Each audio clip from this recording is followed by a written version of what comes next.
Oh. Ha? Puro ka reklamo? Kinayos pa kayo kamada? Sir, nagtatanong ng po ng maayos. Tayo magtatanong, ikaw kanina ka pa?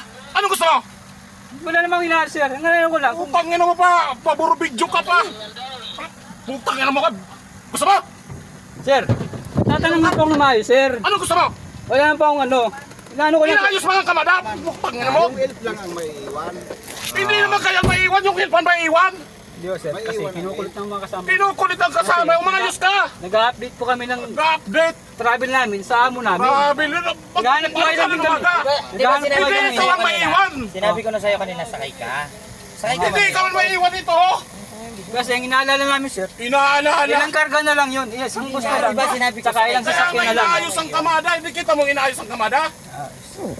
Tatanong na naman ako ng maayos kanina, sir. Pero nagpasigaw kayo eh. Pasigaw kanina ka pang reklamo ng reklamo. Reklamo ng reklamo. Ang inaayusin mo ha. Inaayos ko naman po, sir. Naghanap buhay kami. Naghanap buhay din kayo. Kaya nga kami Ano nag-update. talagang gusto mo? Ha? Nagtatanong lang ng maayos ng tao. eh. Tanong. Kanina ka pa inaano na inaayos ang kamada. Kaya nga pinatabi ko kahit hindi. Tingnan mo. Kaya nga pinatabi ko yung bus. Hindi naman ikaw maiiwan dito sana. Hindi naman ikaw. Masyado kang Nakukomment na lang ako sa inyo, sir.